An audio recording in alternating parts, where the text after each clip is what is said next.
You're listening to the Huddle Up Podcast with Chad Jensen and Zack Kelberman. Join Broncos Country's deep divers at milehighhuddle.com and sound off. And now it's time to drop some knowledge. Welcome in, everybody, to the Huddle Up Podcast, presented, as always, by Mile High Huddle and 24/7 Sports, powered by Overtime Media. I'm your host, Chad Jensen. With me, as always, whether it be raining, whether it be sunny, is your Denver Broncos reporter for 24/7 Sports. He is Zack Kelberman. Zack, it's kind of been a quiet couple of days, but you had a really interesting story that I wanted to open up with here just real quick on that doctor who referenced your tweet and talked about you on his podcast regarding Emmanuel Sanders' recovery from Achilles. Yeah, the video he put up, Emmanuel Sanders, last week, he did some route running, which was the first route he ran since he tore his Achilles in December. And to me, to my uneducated medical opinion, he looked like he was pretty well along, far along and ahead of schedule, and he was no hitch in his giddy-up. Well, the renowned doctor who worked for the Chargers, and he's an orthopedic surgeon, I believe, and practicing, very renowned, very famous, he said that he actually does not look 100% and far from it, and maybe by September he could be ready. But even Chow threw out the possibility of the PUP list for Emmanuel Sanders. It was a wet blanket on a very optimistic, outlook for Emmanuel Sanders, but it is a opinion we should note and take with more than a grain of salt. Yeah. All I know is this. I'm with you. To my eye, he looked explosive, and I was like, wow, dang, dude, he looks good. Now, if that were me out there, even in my current physical condition, I'd blow out an Achilles and a knee just trying to run one of those routes. Hat tip for the pro athletes out there. But, yeah, it's interesting. I mean, it is a little bit of a wet blanket. The Broncos have been publicly very optimistic with regard to his recovery and prognosis, and he's been optimistic. He recently talked about, you had the article for our website, Zach, that he still views himself as, what was it, the best wide receiver, or one of the best wide receivers in the league?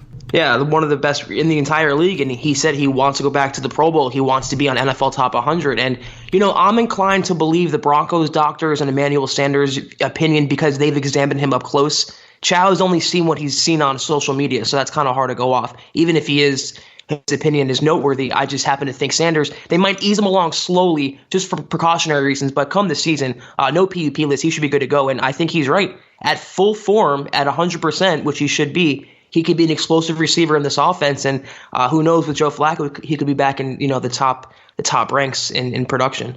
Indeed. It will be something interesting to follow as we inch ever closer to the regular season. And for today, we've got a good show planned for you.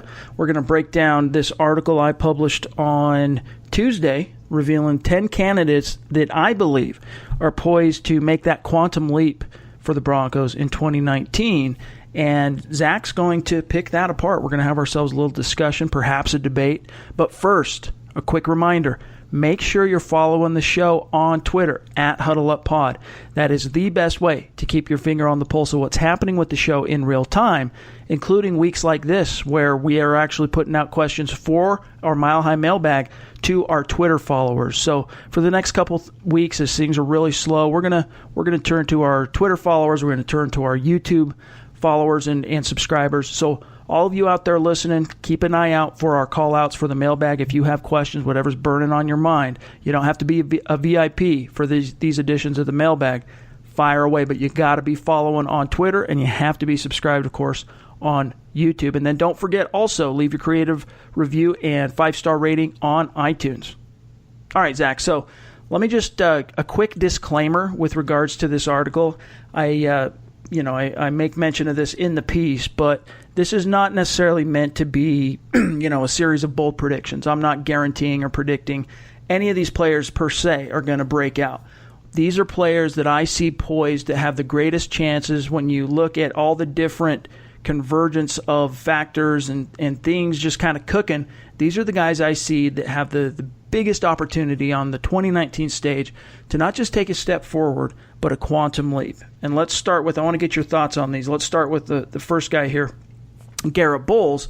Now, this is a guy, you've talked a lot about this, Zach, the fact that he's approaching the you-know-what or get-off-the-pot type of situation for Garrett Bowles. But I think he's a good candidate to break out and make that quantum leap because he is entering year 3, because he did show down the stretch last season that he could unify his technique and discipline with, his athleticism and tools. And also, Zach, the fact that Mike Munchak is arriving, I think it bodes well for Garrett Bowles as a candidate to really push forward. What are your thoughts on that? Well, first of all, Chad, this is a tremendous piece. And, I read it once when you put it out initially. I read it now. And every Broncos fan should read this piece, everyone in Broncos country. With that being said, I actually mostly agree with most of the players you have here. But Bowles starting it off, you said it best in the first sentence, the conundrum that is Garrett Bowles. I mean, it's a wild card for me. My gut tells me he will make a leap. I don't know that it will be a quantum leap, but he will make some sort of leap, maybe from pedestrian to above average. And that could be good enough to stabilize that blind side for Joe Flacco. But the addition of Mike Munchak, I think it's obvious that he was brought in specifically to coach Garrett Bowles, and the best in the business. And if he can't do it, I don't know who many other coaches can. Bowles has the physical talent. All this holding him back is his mental, his lacking there between the eyeballs, and that comes with experience. Yep. And now through 2 years, he has full experience going into his third year. It's all important, like you said, it's make or break time. And with proper coaching and play calling and other coaching that can put him in the best position to succeed, I think he will take a step forward. How far forward? Yeah. I don't know. One thing to keep in mind for fans, I think they miss this a lot of the time, is that not only was Garrett Bowles relatively inexperienced as a left tackle or an offensive lineman entering the draft, but offensive linemen in general are really lacking the pro-level type of coaching in college. They arrive in the pros, and I talk about this in the piece, really underdeveloped with regard to technique, and it's a plague that many of NFL offensive line coaches rue. It's just a reality. And so if you're a player that's very inexperienced, plus you didn't get the type of NFL coaching, I mean, you can say, oh, well, of course it's not NFL coaching. They're in college. But what I'm talking about are the actual techniques that are honed and developed in the NFL. They used to teach those to offensive linemen back in the day, through the 80s, through the 90s, through the early 2000s, but they've kind of gotten away from it because of the proliferation of the spread offenses, and it's really set offensive linemen back in terms of, hitting the ground running when they get to the NFL. And for Garrett Bowles, that's also a factor that is complicated by his inexperience, and then I think just overall a kind of sense of entitlement. I didn't talk a lot about that entitlement issue in the piece, but I think that's been a factor for him, and I think it's something that Mike Munchak has to work out of the gates to snuff out. Yeah, I think he survived on his draft status and what he was physically coming out of college. And you made a good point. There's no comparison between the coaching. The Broncos now have the best coaching instructor among offensive line coaches in the NFL. And I thought the coaches last year were pretty good, but there's no comparison to Mike Munchak, and I believe he will get more out of him, but it all comes with experience. Now, it's after 2 seasons, good or bad, he still has its faults, but he's shown some promise too. And I think Munchak will build on that while hiding his weaknesses on that blind side, on Flacco's ever-important blind side. I think he can do it. I just want to see it in action before I declare him, saved. All right, next guy here. And in retrospect, looking back on this, if I were to keep one guy off of this list, it would be the following: Sua Cravens. And basically, we're in a situation with the Denver Broncos and Sua Cravens, similar to Bowles, but even more so in terms of urgency, where it's crap or get off the pot. He really has to show out this summer and prove that he is committed to football, that 100% of his heart and soul is going to go into the game, and even probably more saliently is he needs to stay healthy. If he can stay available, Zach, and on the field, I think he would be a great fit for Vic Fangio. He's the type of strong safety / dimebacker that could wreak havoc in a Vic Fangio type of scheme, but it's a matter of where his heart's at, where his focus is at. Is it, focused on hip-hop, his burgeoning hip-hop career and whatever social media, or are you still committed to making the most out of your pro career? Yeah, I'm really not that high on Sua Cravens. I don't know about most Broncos fans, but you could say any player, Chad, would benefit from Fangio's coaching and be a good fit in his system. If they wanted a dimebacker, they have Will Parks, they have DeMonte Thomas, they have some players there who can fit that role. I think if he even makes the roster, which to me is 50-50 right now, Cravens, anything you get out of him is a bonus. They have enough defensive players in that secondary now. Maybe last year it was an exciting addition under Vance Joseph, just like Pac-Man Jones was. But on this Fangio coach team with so much talent now, he seems like a very small fish. So I'm not even going to think that it's for sure he's going to make it to the regular season, let alone make an impact. So this is one that I definitely disagree with. Yeah. And one thing I'll say that distinguishes Sua Cravens from your Jamal Carters of the world, DeMonte Thomas, and even Will Parks is he's a much more explosive and twitchy athlete. The problem for him, and in other words, there's a reason why he was a second-round pick. And if you believe John Elway, the Broncos had a first-round grade on him coming out of USC in 2016. There's a reason why he went in the premium rounds, and there's also a reason why he ended up on the scrap heap for the Washington Redskins, where the Broncos could give up whatever it was. Let's just say mid-round, it's fifth-round pick. They swapped some picks in there too.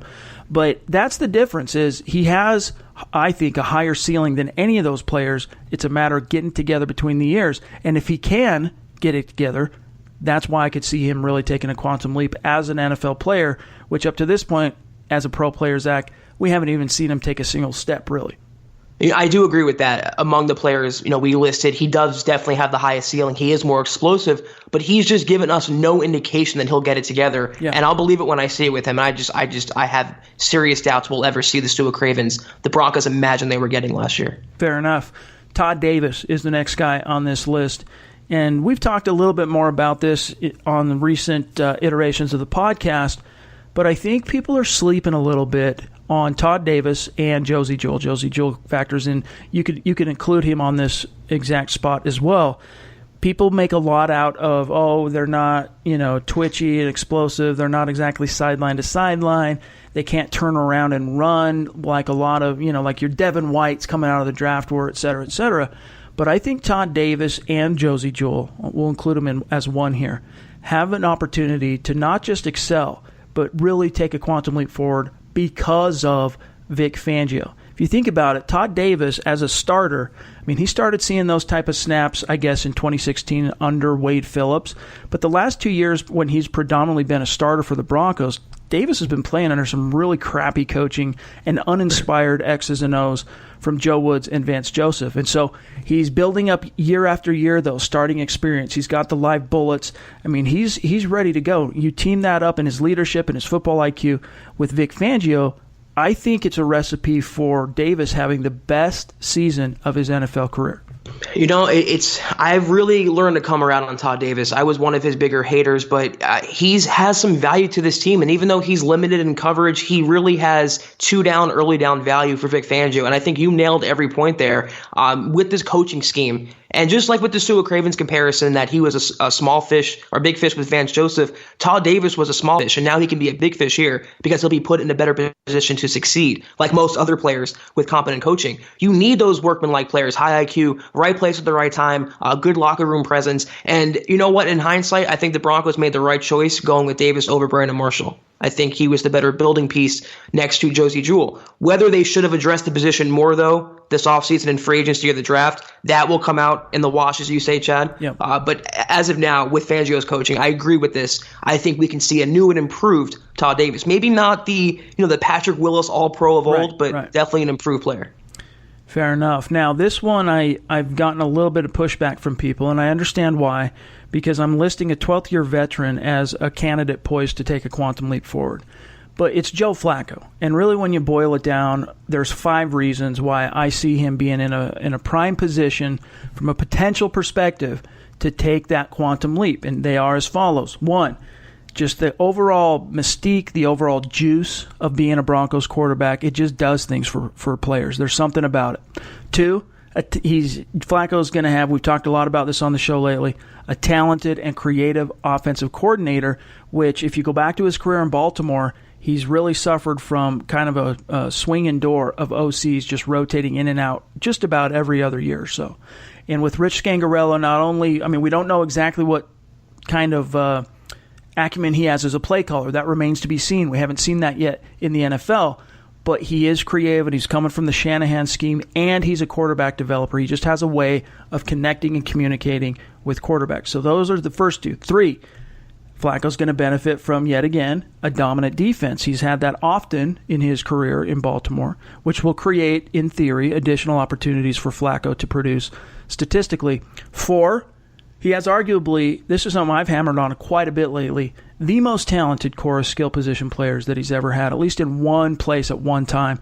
And then lastly, I think a vastly improved O-line in terms of what the Broncos have had and with Mike Munchak at the 4. So, boiling all down with those 5 factors, it would not surprise me, Zach, to see Joe Flacco produce the best statistical season of his career, elevate his individual profile, possibly even push for the ever-elusive Pro Bowl nod that is missing from his resume.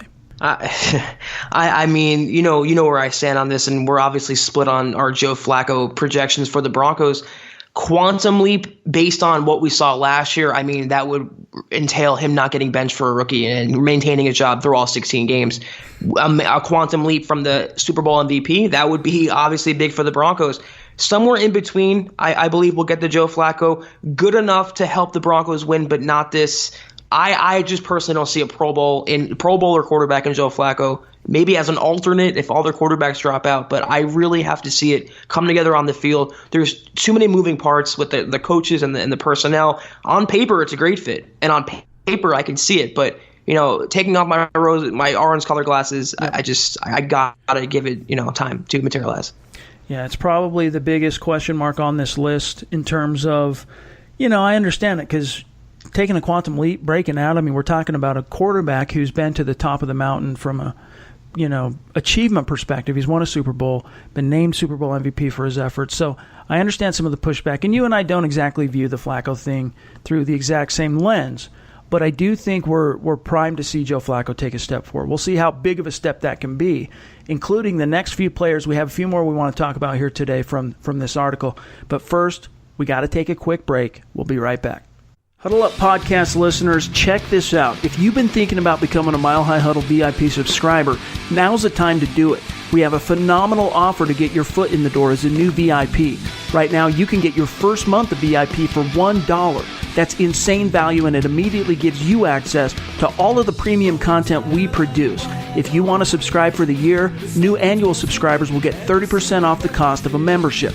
Never before have we been able to offer new subscribers this kind of introductory incentive to pull the trigger.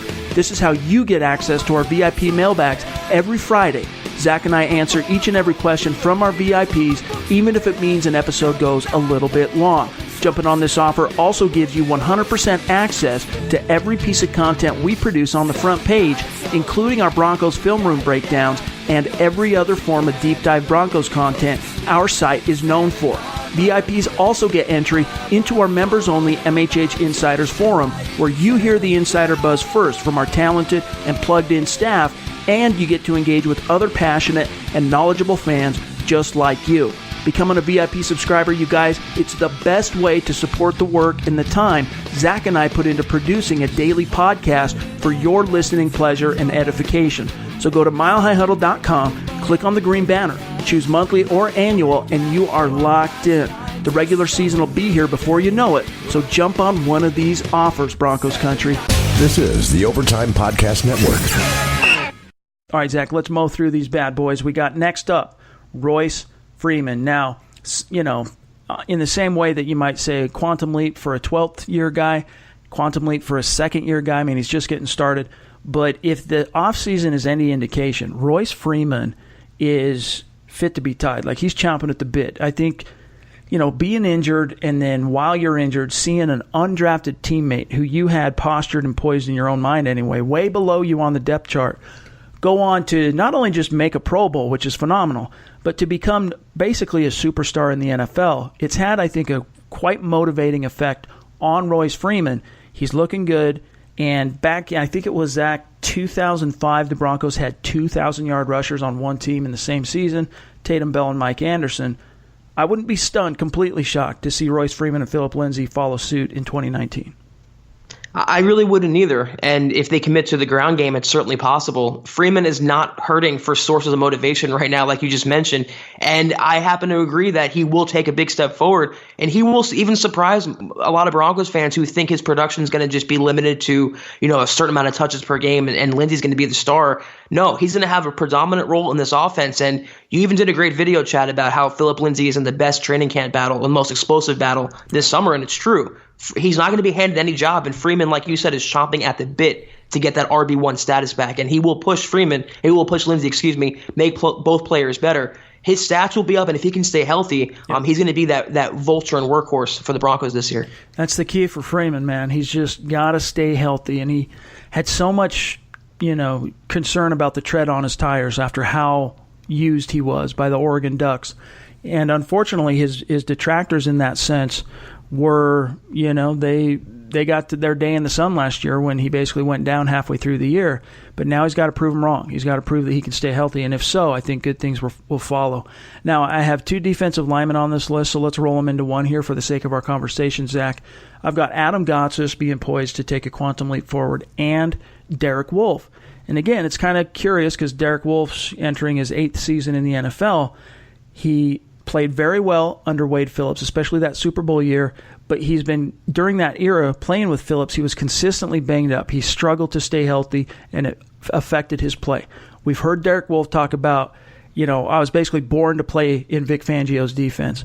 And that kind of fit, I think, is going to result in Derek Wolfe looking like an entirely different player. I keep using the comparison to the Justin Smith type of role that Vic Fangio had in San Francisco. I think Derek Wolfe could follow that same type of path for the Broncos in 2019. And Gotsis, he's already proven himself out to be one of the best run-defending 5-tech defensive ends in the NFL. But if he wants to get that payday, Zach, he's got to develop some pass-rushing chops. He's got to produce at least 5 sacks this year if he wants to get that big payday, whether it's from the Broncos or another team next year. And I think he has a chance to do it. I do too, and I think with better coaching, like most players, he could succeed. Maybe not in a predominantly headline grabbing role, but as a quiet workman-like role for the Broncos. And Justin Smith is a perfect comparison for someone like Wolfe or Gotsis, just a lunge pail guy who wins and succeeds and is a linchpin of that defense, a quiet leader. And Gotsis can be that, and he has plenty of motivation, plenty of talent surrounding him, and plenty of competition. I do see a leap forward for Gotsis this year. All right, we talked about Garrett Bowles. Another player on the offensive line I can see taking a quantum leap forward is Connor McGovern. Now, last year, obviously, Mike Munchak, he's that tide that raises all ships. We got to see last year from Connor McGovern him show some real progress as a starter. Half the year at right guard, half the year at center. Eric Trickle published an article on Wednesday, and he talked about how McGovern looked better at right guard, or more natural and a better fit than he did at center, and I concur. But I think with Mike Munchak in the fold, Zach, he has the potential, and Paradis officially out of the shadow of Paradis. Paradis is gone. McGovern has the potential to grow and in a contract year really take a massive leap forward. Yeah, I could see it, and everyone is going to be elevated on that offensive line by Mike Munchak, and he's the wild card here. He's you could say the weakest link on that O-line with respect to Dalton Risner. As a full-time starter now at center, he did struggle last year. He has struggled a little bit, though, in the offseason program with his snapping. Some of his snaps have been off target with Joe Flacco, but if he can get that down, he can be maybe not a Pro Bowler, but a consistent, reliable starter who should grade out well among that Broncos offensive line. The next guy here, Justin Simmons. Now, we talked on the show many times. It seems like every offseason rolls around since 2017. We tap Simmons as that dark horse to break out just because we know how smart he is, we know what kind of leader he is, and we know how talented he is. Now, last year, I think, was the best opportunity for him in his first 3 years to really turn that corner. Unfortunately, due to the injury bug, due to, I think, some mismanaged decisions at the coaching level to play him at basically every position in the secondary, he didn't quite take that step forward because he wasn't able to focus on his primary position, right? His position of expertise. This year, though, with the upgrades and improvements the Broncos have made in the secondary, I think this is the year, especially also it being a contract year. He's a very new father. He's going to be a very motivated, focused, and committed man. This might be the year, Zach. I can't go out on a limb and make it a bold prediction and guarantee it, but this might be the year for Justin Simmons to really show what he's got. I think I will take that leap. I think he will be a Pro Bowler this year if he stays healthy and that Broncos defense stays healthy. He's been on that border, on that fine line between Pro Bowler and just very good. And with better coaching, that Fangio bump, I think, would get him over that line. I think he will be in the Pro Bowl, and I think he will be that future leader of the no-fly zone when Chris Harris does leave. I'm a big fan of Justin Simmons in this defense. All right, 2 more, and then we're going to get out of here for today. I've talked about it on the podcast before, Zach, but I see Isaac Yiadom as being in kind of a sneaky, under-the-radar position to really surprise some people this year. He's got a new number. He's sporting Darian Stewart's 26, and he's feeling some pressure from behind him. Last year, he was kind of grandfathered a spot on the roster because he was a brand-new third-round pick, and even though that probably holds true also in year 2, this year he's got Devontae Bosby plus a couple of free agent acquisitions pushing and motivating, and the time he learned the live bullet experience he got last year playing under Fangio. He's a very talented player. He also brings that 6'1" size, physicality. We've heard Vic Fangio talk about how much he reveres, and not just reveres, but tackling is non-negotiable in his book. And if you're looking for a tackling corner or a corner who's unafraid of hitting and tackling, Isaac Yiadom's your man. But like we heard from a mailbag a couple of episodes back, my dude's got to learn how to turn his head around and develop some ball skills. Yeah, if he can just be a consistent contributor in that, and as a reserve in that defense, kind of like a Kayvon Webster, but with more, but hopefully better ball skills, and he has the better physique and tangibles for this Broncos defense, he would be considered a success. And he has a lot to prove to me as a third-round draft pick. I wasn't crazy about it. They've made a lot of additions there that kind of speaks volumes about what they think of him as a potential long-term starter. If he can just get to that good level and consistent level, and like you said, look for the ball, which is, cornerback 101, he'll be okay. Is Courtland Sutton, I have him listed here as an honorable mention, but do you think Courtland Sutton, last year as a rookie, he had the 4th best rookie season as a receiver in Broncos history. Can he build on that? Do you think with a new quarterback, he's got to reestablish that chemistry, he's playing in a new system, but at the same time, he's a supremely talented player, and he's entering his second year. He got a lot of starting experience, especially the second half of the season last year. Do you see Courtland Sutton as a prime candidate to quantum leap in 2019? Oh, yeah. I mean, he's on the precipice of becoming a really good receiver in the NFL. And like I said before, I really don't care about titles. He's a guy who will either draw a pass interference penalty or will snatch your soul. It's a 70-30 ball when it's in the air. And Joe Flacco is going to love him. Drew Lock, when he starts, eventually is going to love him. He's the future of this Broncos offense. And he's my offensive version, I guess you could say, of Justin Simmons, a guy who I peg to be maybe, because it's such a dominated field in the AFC, maybe not a Pro Bowler, but right there with the production, 1,000-yard a year, 8 touchdowns if he stays healthy. Big fan of Courtland Sutton in this offense. Well, let us know what you guys think to the names that I put forth in this article and that we've discussed here on today's podcast. Go read the article for yourself. We've been able to talk about it on today's show, but leave us a comment on the article. Let us know what you think on social media. A reminder to all of our listeners, including YouTube, including all of our Twitter followers, submit your questions for the Mile High Mailbag. We're going to answer them on tomorrow's show. And VIPs, you still got access. We're not doing away with the VIP mailbag. If you've got questions, the thread is there on the MHH Insiders VIP forum as per usual. Feel free always to leave your questions or anything you want us to talk about in that thread. But we're also opening it up to our Twitter followers and our YouTube listeners. Make sure you're following my partner, Zack Kelberman, on Twitter, at Kelberman247. You can find myself at Chad N. Jensen. We will be back tomorrow with a fresh episode diving into the mailbag. Until then, for Zack Kelberman, I'm Chad Jensen. We'll talk to you soon. You've been listening to the Huddle Up Podcast. Join Broncos Country's deep divers at milehighhuddle.com to keep the conversation going.